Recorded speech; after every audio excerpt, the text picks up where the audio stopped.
Matthew Blackett of the Common Tree shared an announcement from the director of Southern California Earthquake Center saying that the San Andreas Fault System is in critical state and could generate a large earthquake anytime. The Uniform California Rupture Forecast calls a 7.0 or larger to occur in the Bay Area region by 2045, the highest chances of falling on the San Andreas Fault. In this speech, I will go over why earthquakes happen, how they are studied, and a long overdue earthquake that has been scaring California residents for years. According to the website UPSICE, earthquakes are caused by underground rock breaking along a fault. The release of energy causes seismic waves that shake the ground. The plates under the oceans are called oceanic plates, and the rest are continental plates. The plates are moved around by the mantle, which lies under the Earth's crust. Underneath the Earth's surface, when two plates or rocks rub against each other, they collide and stick to each other. Although these rocks don't slide together, they catch onto each other and slide without moving. After a little, the rocks break from all the pressure and send out the earthquake.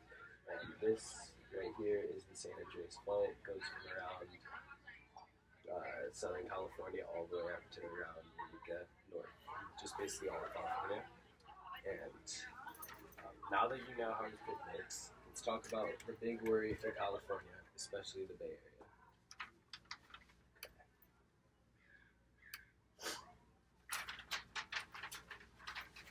According to Richard Astor, the 1906 San Francisco earthquake was the last quake greater than magnitude 7 to occur on the San Andreas Fault.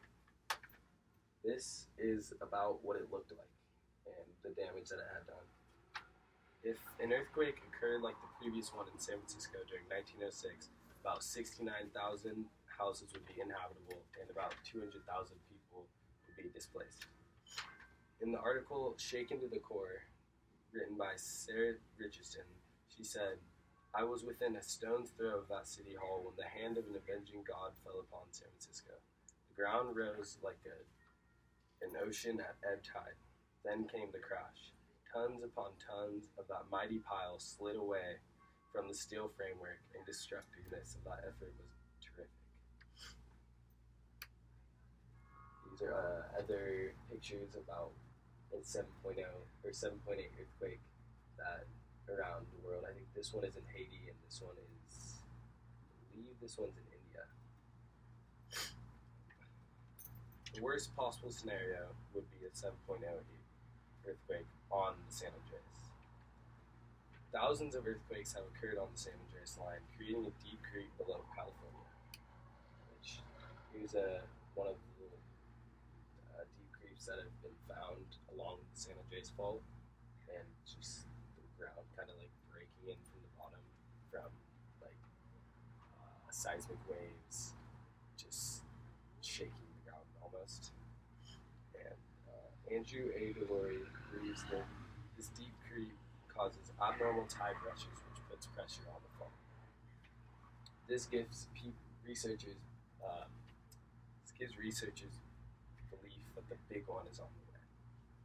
Geoscientists in Massachusetts found evidence of an unusual phenomenon about 6 miles below the San Bernardino Basin. This particular deep creek could be responsible for unusual earthquakes along a 36-year period. According to Peggy Helwig, a seismologist at the University of California, Berkeley, a powerful strike will come one day, but nobody knows exactly when. She said there is a 99% chance that it will happen in the next 30 years.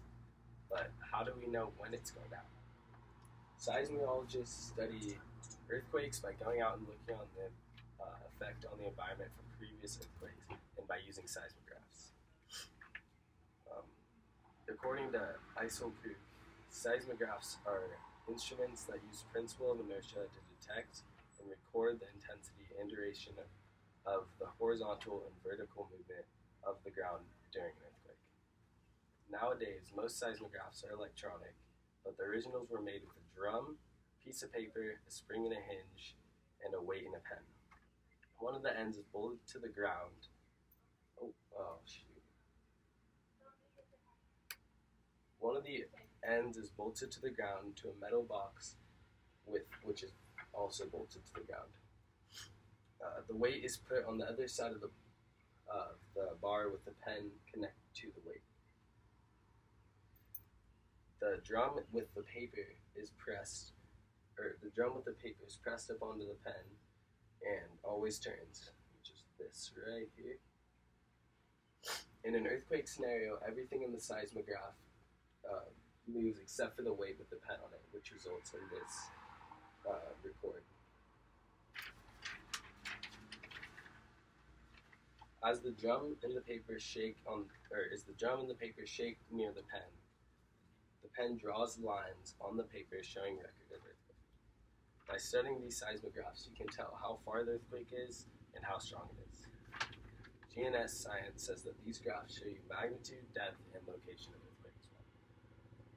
With this information about seismographs, the oceanic plates and faults, you'll be able to be more prepared and informed if a true big one does end up